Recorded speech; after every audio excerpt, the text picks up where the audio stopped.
Sir கனவு அப்படிங்கிறது வந்து முழுக்க முழுக்க நம்மளுடைய சிந்தனைகளினுடைய பிரதிபலிப்பு. இது வந்து என்ன சொல்றோம்னா சந்திரன் அப்படிங்கக்கூடிய கிரகங்கள் பவர் ஆகுதுன்னா அந்த ஒரு குழப்பம் வரும். சந்திரன் மேலேயோ குரு மேலேயோ கோச்சார ராகுக்கு எது போகக்கூடிய காலத்துல எனக்கு ஒரு மாதிரி நெகட்டிவாவோ கனவு விஷயங்களும் தோணும்.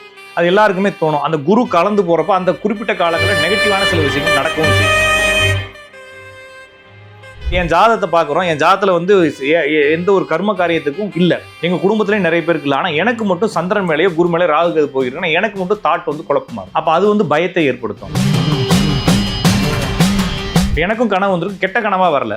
கெட்ட கனவாக வந்தாலும் அதை நான் வந்து ஒரு மித்தாவோ இல்லைனா ஒரு பிளாக் மேஜிக்கோட கனெக்ட் பண்ணி நான் பார்க்கறது கிடையாது. எனக்கு வந்து செய்வனை வச்சுட்டான், எனக்கு வந்து இப்போ பில்லி சுனி வச்சுட்டான், மை மாத்திரை வச்சுட்டான் அப்படின்னு சொல்லி நான் பயப்படுறது கிடையாது. இப்போ கல்யாணம் ஆகுற மாதிரி கனவு கண்டா அது தப்பு. பாம்பு ஊத்துற மாதிரி கனவு கொண்டா நல்லது. நாய் விரட்டுச்சு, நாய் விரட்டுனது கடிச்சிச்சா ஓடிடுச்சான்னு கேட்பாங்க இல்லைங்களா? கடிச்சிருச்சுன்னா நல்லது, விட்டுச்சுன்னா கெட்டது. பாம்பு கடிச்சிருச்சா கொத்திருச்சா, கொத்தி செத்து போயிட்டேன் அப்படின்னா நல்லது அப்படின்றாங்க. எதுக்கு நல்லது சொல்றாங்கன்னா, பூனை குறுக்கால் வந்துருச்சுன்னா சகுனம் சரியில்லைம்பாங்க. ஏதோ ஒரு சாவு அப்படியே கிராஸ் ஆச்சுன்னா நல்ல சகுனம் அப்படிம்பாங்க. நல்ல நேரம் பார்க்கறது, முகூர்த்தம் பார்க்கறது, இதெல்லாம் வந்து மக்களுடைய அறியாமை தான். நீங்க நல்ல நேரம் பார்த்ததாலோ கெட்ட நேரம் பார்த்ததாலோ அவங்களுடைய விதி மாறாது. நிறைய பேர் பார்த்தீங்கன்னா ராகு காலத்தில் ஆரம்பிப்பான், அவங்க நல்லதாக தான் போயிட்டு இருக்கும். நிறைய பேர் பார்த்தீங்கன்னா சூப்பரான டைமாக பார்த்து ஆரம்பிப்பாங்க, அவங்க வாழ்க்கை விளங்காமே போகும். உங்கள் ஜாதகம் பவர்ஃபுல்லாக இருந்தால் கண்டிப்பாக நீங்கள் வந்து நல்ல நேரமே பார்க்காம பவர்ஃபுல் உங்களுடைய வாட்சை கழட்டி தூக்கி போட்டு நீங்கள் வாட்டுக்கு வாழலாம். உங்களுக்கு கெட்ட நேரமாக இருந்தால் நீங்கள் என்ன நல்ல நேரம் பார்த்தாலும் சரி உங்களுக்கு கெட்டதே தான் நடக்கும்ன்றது புரிஞ்சுக்கலாம். முதலமைச்சர் ஜோசியராக தான் இருந்திருக்கணும் இல்லைங்களா? ஜோசியம் பார்த்து அவரே பரிகாரம் செஞ்சு முதலமைச்சராக இருக்கணும். பிரதம மந்திரி, அமெரிக்க அதிபர் எல்லாருமே ஜோசியம் பார்க்குறவனா தான் இருந்திருக்கணும். ஜோசியக்காரன் சொன்னதெல்லாம் நடந்துருந்துச்சுன்னா அப்படி எவனுடைய வாழ்க்கையும் மாறல. அவன் விதிப்படி தான் வாழ்க்கை நடக்குதுன்றதுனால தான் வாழ்க்கை இன்னும் இப்படியே போயிடுச்சு. 2026 தமிழகம் எப்படி இருக்கும்? எந்த மாதிரி ஒரு மாற்றத்தை பார்க்க முடியுமா? இயற்கை சீற்றங்கள் நம்ம தமிழகத்துல வருஷா வருஷம் நடந்துகிட்டு இருக்கு. அடுத்த வருஷம் எப்படி நம்ம ஃபேஸ் பண்ணணும், எந்த மாதிரி நடக்கும்? 2026 கேது வந்து சிம்ம ராசியில் இருக்குது. இது வந்து அரசியல் மாற்றங்களையும் அரசியல் குழப்பங்களையும் ஏற்படுத்தலாம்.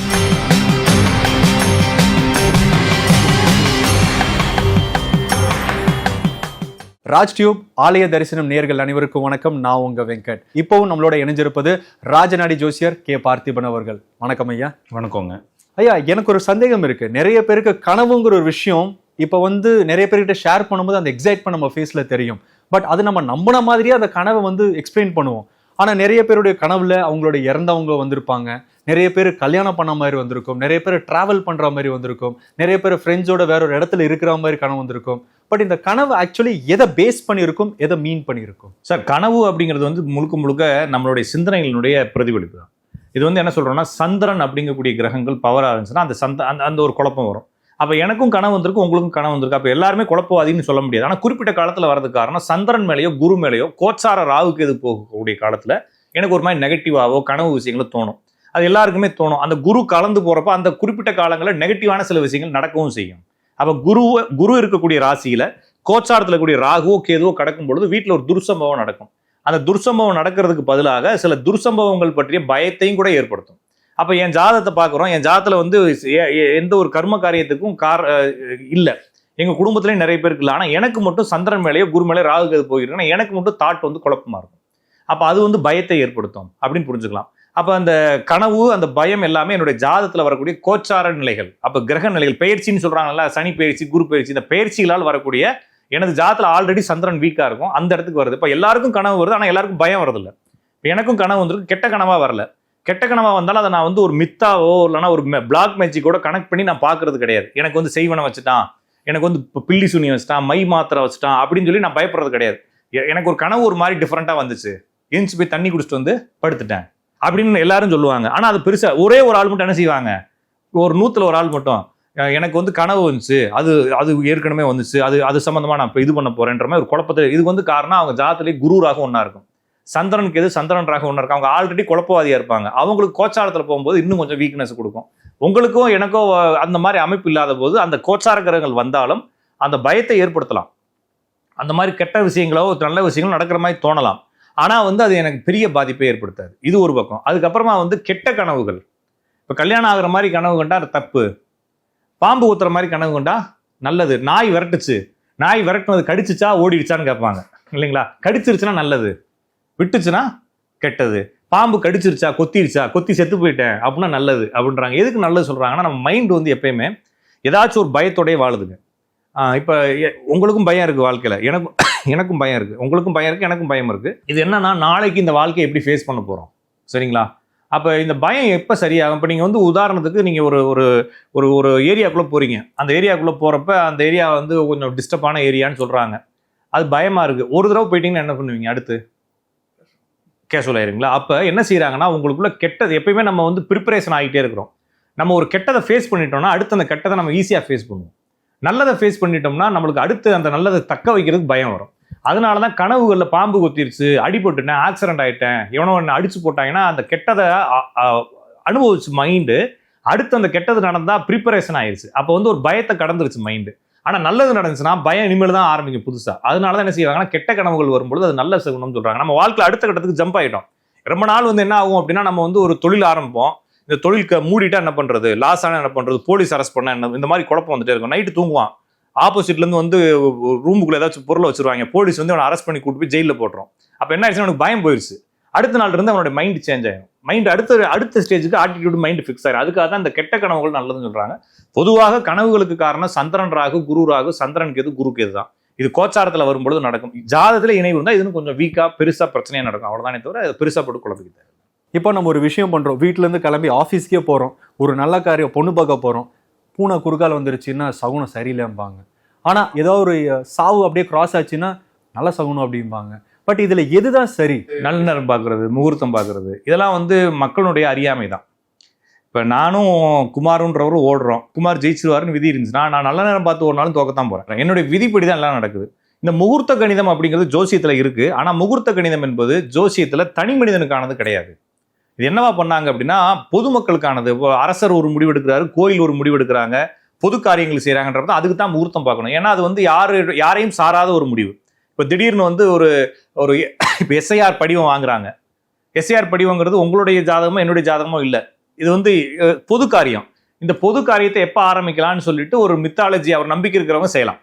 ஆனால் இப்போ என்னுடைய வாழ்க்கையில் நான் வந்து ஒரு டாக்குமெண்ட்டை ஃபில் பண்ண போகிறேன், நான் வந்து ஒரு லேண்ட் வாங்க போகிறேன்னா அதுக்கு போய் முகூர்த்தம் பார்க்க தேவை. ஏன்னா என்னுடைய ஜாதத்தில் அது இருக்குது. அப்போ என்னுடைய தனி மனித முடிவுகளுக்கு எந்த சகுனத்தையோ எந்த முகூர்த்தத்தையோ எந்த நல்ல நேரமோ கெட்ட நேரமோ பார்க்க தேவையில்லை. எல்லாம் விதிப்படி தான் போகுது. ஆனால் நம்மளுக்கு வாழ்க்கை மேலே ஒரு பயம் இருக்கு இல்லையா? அந்த பயத்துக்காக நம்ம இதெல்லாம் பார்க்குறோமே தவிர, நீங்கள் நல்ல நேரம் பார்த்ததாலோ கெட்ட நேரம் பார்த்ததாலோ அவங்களுடைய விதி மாறாது. ஒருவேளை நீங்கள் நிறைய பேர் பார்த்தீங்கன்னா ராகு காலத்தில் எல்லாம் ஆரம்பிப்பான். இயற்கையாகவே அப்படி தான் நடக்கும். அவனுக்கு அவன் பிளான்லாம் போடுவான், ஆனால் கரெக்டாக ராகு காலத்தில் ஆரம்பிப்பான். அவனுக்கு நல்லதாக தான் போயிட்டு இருக்கும். நிறைய பேர் பார்த்தீங்கன்னா சூப்பரான டைமாக பார்த்து ஆரம்பிப்பாங்க. அவங்க வாழ்க்கை விளங்காமே போகும். நான் அடிக்கடி சொல்லுவேன், யாரெல்லாம் டைம் பார்த்து வாழ்றாங்களோ அவங்களுடைய வாழ்க்கை 70% தோல்வியானது தான். ஏன்னா அவனுக்கு தோல்வி பயம் இருந்துகிட்டே இருக்குது மண்டைக்குள்ள. அதனால தான் நல்ல நேரம் பார்க்குறான். எந்த இதுவுமே இல்லாமல் யதார்த்தமாக எதை பற்றியும் கவலைப்படாமல் ட்ராவல் பண்ணுறவனுக்கு தோல்வி பயமும் இருக்காது, ஒன்றும் இருக்காது. அங்கே போய் ஃபேஸ் பண்ணுவான். அதை இவங்க ஃபேஸ் பண்ணுறதுக்கு பயம், தோல்வி பயம், எல்லாத்து மேலே கவலை. அப்போ நல்ல நேரம் பார்த்து குழப்பிக்கிட்டே இருக்கானே தவிர, உங்கள் ஜாதகம் பவர்ஃபுல்லாக இருந்தால் சரிங்களா, கண்டிப்பாக நீங்கள் வந்து நல்ல நேரமே பார்க்காம பவர்ஃபுல் உங்களுடைய வாட்சை கழட்டி தூக்கி போட்டு நீங்கள் வாட்டுக்கு வாழலாம்.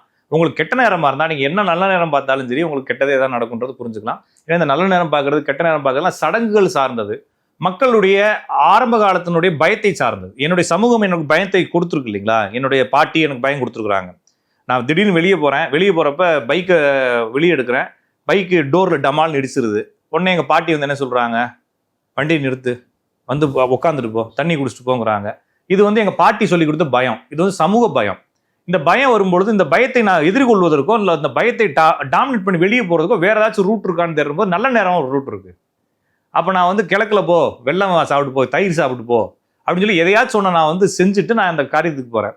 ஆனால் பாட்டி சொல்கிற விஷயங்கள் அப்போ உண்மையிலே பாட்டி சொல்லிச்சு, போகாதேன்னு சொல்லிச்சு. நான் போனேன், தோத்துட்டேன்னு சொன்னால் அப்போ நீங்கள் எத்தனை தடவை வாழ்க்கையில் ஜெயிச்சிருக்கீங்கன்னு கேள்வி இருக்கு இல்லையா? நீங்கள் போனதெல்லாம் ஜெயிச்சிருச்சா என்ன?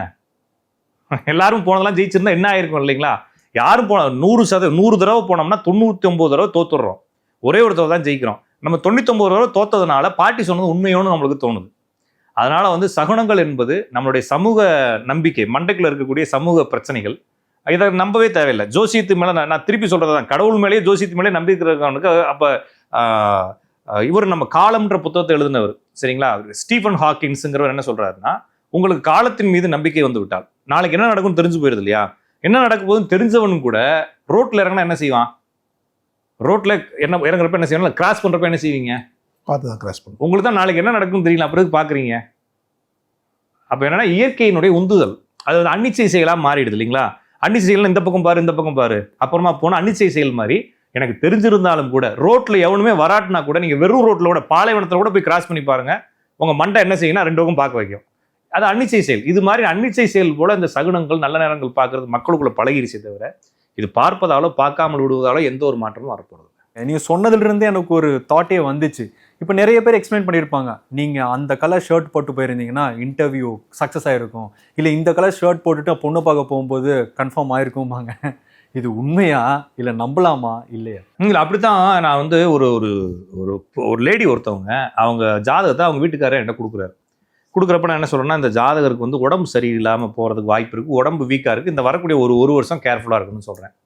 அவர் என்ன சொல்கிறாங்கன்னா, சார் ஆமாம் சார் இவங்களுக்கு வந்து லிவரில் கேன்சர் கடைசி கண்டிஷன்னு சொல்கிறாங்க அப்படின்னோடனே நான் பார்த்துட்டு திருப்பி கோச்சாரங்களை பார்த்துட்டு கொஞ்சம் கவனமாக பார்த்துக்குங்க, நேரம் ரொம்ப வீக்காக இருக்குது, பத்திரமா பார்த்துக்குங்கன்றப்ப 2வது நாள் ஃபோன் பண்ணி மெசேஜ் அனுப்புகிறார், என்னுடைய மனைவி தவறிட்டாங்க சார் அப்படின்னு. சரி நம்ம என்ன பண்ணுறது, எல்லாரும் தவற தான் போகிறாங்க, சரிங்க சார் ஒன்றும் வருத்தப்படாதீங்க, உங்கள் பிள்ளைகளை ஒழுங்காக பார்த்துக்குங்க, உங்கள் மனைவி வந்து அவங்களுடைய ஆத்மா வந்து உங்களுடைய பிள்ளைகளையும் காப்பாற்றும், கண்டிப்பாக அவங்களும் நல்லபடியாக இருப்பாங்கன்னு சொல்லி ஒரு ஆறுதல் வார்த்தையை சொல்லி முடிச்சாச்சு. ஒரு 15 நாள் கழிச்சு எனக்கு ஃபோன் பண்ணுறாரு, சார் நான் ஒரு ஜோசியர் போய் பார்த்தேன், அவர் என்ன சொல்கிறாருன்னா, என் மனைவிக்கு இன்னும் அந்த விதி முடியலை, நீங்கள் செஞ்ச சில தோஷங்களால் தான் அவங்க மனைவி வேகமாக முடிச்சுட்டாங்க, நீங்கள் ஃபஸ்ட்டே வந்தாங்க என் தோஷத்தை எடுத்து விட்ருப்போம்ல அப்படின்னு சொல்லிக்கிறாரு. இது உண்மையா சார்னு கேட்குறாரு. அப்போ அவன் வீட்டில் 500 வருஷம் 1000 வருஷம் எவனாச்சும் இருக்கான்னு போய் பார்த்துட்டு வா இல்லைங்களா, அவன் வீட்டில் எந்த சாவும் உள்ளான்னு போய் பார்த்துட்டு வா, அவங்க வீட்டில் இப்போ கரெக்டாக செத்துடுறாங்க எல்லாரும் இல்லைங்களா. அப்போ அவன் வீட்டில் போய் என்ன பார்க்கணும், உங்கள் தாத்தாவுக்கு 500 வயசு உள்ள இருக்க தாத்தாவை கூப்பிடுன்னு சொல்லணும், எவனுமே சாகாமல் பார்த்துருக்கணுமா இல்லையா. இப்போ இவங்கெல்லாம் சும்மா டுபாக்கூர் வேலை செய்கிறாங்க. யாருடைய வாழ்க்கையுமே இந்த கலர் சட்டையை போட்டு போனால் ஜெயிச்சிருக்கலாம், அந்த கலர் சட்டையை போட்டு ஜெயிச்சிருக்கலாம்னா ஜோசி எதுக்கு ஜோசி வேலை பார்க்கணும், அவன் நேரம் என்ன பண்ணியிருக்கலாம், மெட்ரோ ட்ரெயின் 5 ட்ரெயின் ஓடலாம், அவன் பேரில் ஒரு 6-7 ஃப்ளைட் ஓடலாம் இல்லைங்களா. சிட்டிக்குள்ளே மெயின் பஜாரில் ஒரு 6-7 பில்டிங் அவனுடைய பில்டிங்காக இருக்கலாம், எல்லாத்தையும் என்ன செஞ்சிருக்கலாம், கலர் கலராக சட்டையை போட்டு செஞ்சிருக்கலாம் இல்லையா. அவன் இன்னும் 500-1000 ஜோசியம் பார்த்துக்கிட்டு இருக்கான் அப்படின்னா அதெல்லாம் சாத்தியம் இல்லை. யாருடைய வாழ்க்கையும் என்ன கலர் சட்டை போட்டாலும் என்ன பண்ணாலும் மாற்றவே முடியாது. அப்படி மாற்றுறதா இருந்தால் இங்கே இவ்வளோ கஷ்டங்கள் ஏங்க சார், நான் சொல்கிறது புரிஞ்சுக்கலாம். எல்லாருமே இப்போ மாற்றுறதுக்கான யுக்தி எனக்கு கிடைச்சிச்சுன்னா ஃபஸ்ட்டு கொஞ்ச நாள் சம்பாதிப்பேன், அதுக்கப்புறம் மக்களுக்கு நல்லது நடக்கும்னு சொல்லி கொஞ்சமாச்சு செஞ்சிருவேன்ல. அப்போ எல்லாருடைய வாழ்க்கையை மாற்றிருக்கலாம்ல. சரி நான் தான் செய்யலை, ஏதாச்சும் ஒரு நல்ல ஜோசிக்காரன் செஞ்சிருப்பான்ல. எத்தனை கோடி வருஷமா அந்த ஜோசியமும் உலகமும் வாழ்ந்துகிட்டே இருக்குது. அப்போ எல்லாருமே வந்து முன்னாலே ஒரு கோடி வருஷத்துக்கு முன்னாலே ஜோசியத்தை கண்டுபிடிச்சவன் எதையாச்சும் செஞ்சு எல்லா வாழ்க்கையும் மாற்றி எல்லாத்தையும் கலெக்டர் ஆகியிருப்பான்ல. எல்லாருமே கோடீஸ்வரனா இருக்கலாம்ல. இங்கே பிச்சைக்காரன் இருக்க மாட்டான். நீங்கள் எதெல்லாம் லோ லெவல்னு நினைக்கிறீங்களோ அவன் ஜாதியும் இருக்காது, தொழிலும் இருக்காது, வேலையும் இருக்காது, மனிதர்களும் இருக்க மாட்டாங்க, எல்லாருமே உயர் ஆளாக இருந்திருப்பான். அப்போ சொர்க்கம்னு சொல்கிற மாதிரி எல்லாமே பூத்து குலுங்கிக்கிட்டே இருக்கும். அதெல்லாம் நடக்குதாங்க. யாருமே அப்படிலாம் இல்லை. எல்லா இப்போ அப்படி பார்க்குறதா இருந்தால் நம்ம முதலமைச்சர் ஜோசியராக தான் இருந்திருக்கணும் இல்லைங்களா. ஜோசியம் பார்த்து அவரே பரிகாரம் செஞ்சு முதலமைச்சர் ஆயிருக்கணும். பிரதம மந்திரி, அமெரிக்க அதிபர் எல்லாருமே ஜோசியம் பார்க்குறவனா தான் இருந்திருக்கணும். ஜோசிக்காரன் சொன்னதெல்லாம் நடந்துருந்துச்சுன்னா. அப்படி எவனுடைய வாழ்க்கையும் மாறல. அவன் விதிப்படி தான் வாழ்க்கை நடக்குதுன்றதுனால தான் வாழ்க்கை இன்னும் இப்படியே போயிட்டு இருக்கு. அதனால் நீங்கள் நினைக்கிற மாதிரி கலர் சட்டை போட்டோ, சட்டை போடாமையோ, சட்டையில் பேண்ட் மாற்றியோ, உள்ள இன்னர் வேர் போட்டோலாம் அவங்களால இது மாதிரி தான் ஜோசிக்காரங்க இந்த ரிப்பனை வெட்டி போடு, அதை பண்ணு இதை பண்ணுன்னு சொல்லி மக்களை குழப்புறாங்க. சரிங்களா. ரிப்பனை வெட்டி போட்டால் ஹார்ட் அட்டாக் சரியாயின்னு சொல்லி ஒரு புக்கில் எழுதியிருக்காரு. அவரே ஹார்ட் அட்டாக் தான் இறந்தார் அந்த ஜோசியர். அப்போ என்னன்னா முரண்படுறாங்க. நான் சொல்கிறது வந்து அவரை குறை சொல்லலை. அப்போ நீங்கள் சொன்னதையாச்சும் நீங்கள் செஞ்சுருக்கணும்ல. அட்லீஸ்ட் நீங்கள் சொன்னதையாச்சும் சரி செஞ்சுட்டு போயிடணும். அதையே தப்பாக நீங்களே முரண்பட்டு உங்களுடைய வாழ்க்கையை முடியுதுங்கிறப்ப இங்கே கொஞ்சம் சிக்கலாக இருக்குது. எனவே இந்த கலரை மாற்றுறது, பேரை மாற்றுறது இதெல்லாம் செஞ்சால் எந்த வாழ்க்கையும் மாறாது. இது வந்து உங்களுக்கு பழமைவாதமாக தெரியலாம். இல்லை சார், கல் போடுறது வந்து நான் போட்டிருக்கேன் பாருங்க. இந்த கல் போட்டால் நீங்கள் நாசமாக போயிருவீங்கன்னு ஒரு 20 வருஷத்துக்கு மேலே ஒரு ஆள் சொன்னார். பெரிய ஜெம்மாலஜி. அவர் போட்டு தான் இருக்கிறேன், நல்லா தான் இருக்கிறேன். சரிங்களா. வீம்புக்கு போட்டது தான் அந்த கல். ஓகேங்களா. இந்த கல் போட்டால் நல்லா இருக்க மாட்டேன்னு சொன்னால் டப்புன்னு வாங்கி போட்டேன். ஓகேங்களா. ஃபர்ஸ்ட் அவர் என்ன சொன்னார், வெள்ளியில் போட்டால் நல்லா இருப்பார். ஃபர்ஸ்ட் தங்கத்தில் போட்டுன்னு அடுத்து சொன்னார். தங்கத்தில் உடனே போட்டேன்.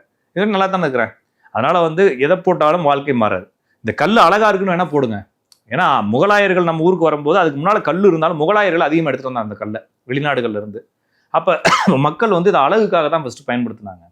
இப்போ கூட நீங்கள் நார்த் சைடு போனீங்கன்னா எந்த ஜாதி மதம்னு தெரியாமல் எல்லாரும் 10 விரலையும் போட்டிருப்பான் கலர் கலராக கல். காரணம் என்ன, அது அவனோட டிசைன். நம்ம எப்படி சட்டை இதெல்லாம் போடுறோம், கண்ணாடிலாம் போடுறோமோ அதுமாதிரி அவன் கல்லெல்லாம் ஃபுல்லாக டிசைன் அவனுக்கு அழகு. ஓகேங்களா. மொகல்ஸ்லேருந்து வந்தது அதனுடைய நீட்சி தானே தவிர எல்லாம். இப்போ எப்படி நீங்கள் சட்டையை கலர் சட்டையை சொன்னீங்களோ அதேமாதிரி கல்லையும் கலர் கல்லாக ஜோசிக்காரங்க சொல்லி குழப்பிருக்காங்க.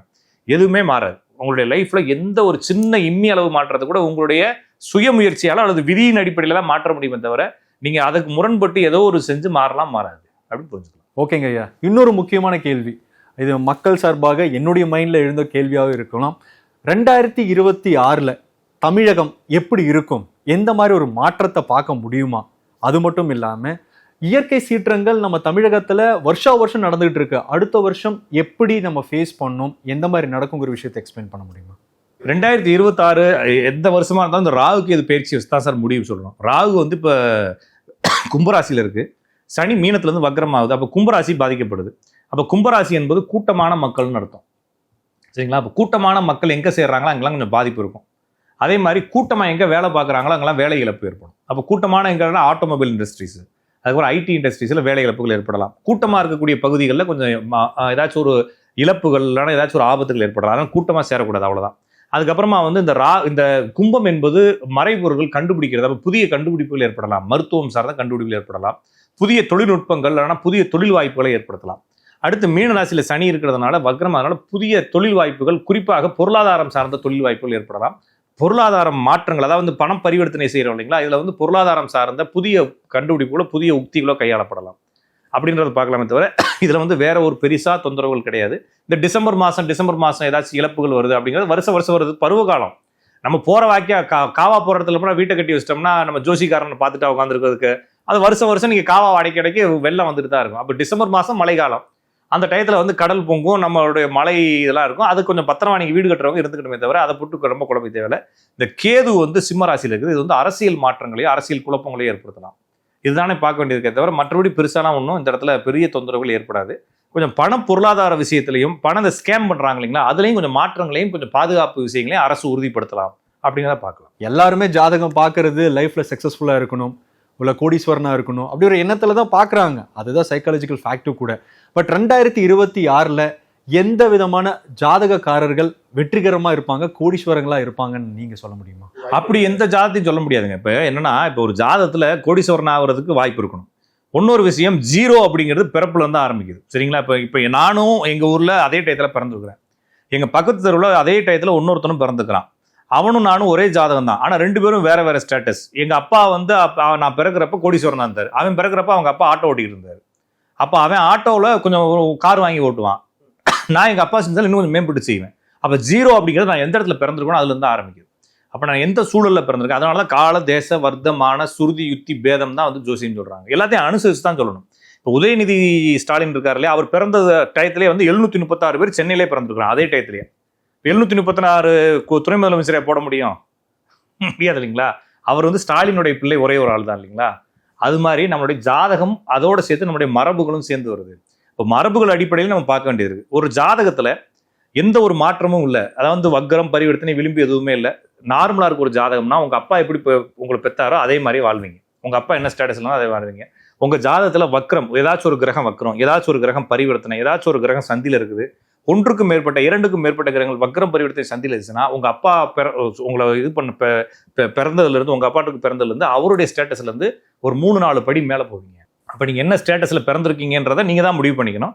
அப்படி ஏதாச்சும் வக்ரம் பரிவர்த்தனை விளிம்பு உங்க ஜாதகத்துல ஒரு 2-3 கிரகங்கள் இருந்தால் உங்களுக்கு கும்பத்திலேயோ அல்லது மேசத்திலேயோ அல்லது மிதுனத்திலேயோ அல்லது வந்து சிம்மத்திலேயோ அல்லது துலாத்திலேயோ அல்லது தனுசுலையோ, இந்த 6 ராசிகள்ல, இந்த 6 ராசிக்காரங்கள்ல இந்த 6 ராசின்ற கட்டத்துக்குள்ள சுக்கிரன் இருந்தா உங்க ஜாதகத்துல இந்த பீரியட் 2026 பீரியட்ல ஏதோ ஒரு பெரிய செட்டில்மெண்ட் ஆக போதும் உங்களுக்கு அர்த்தம்.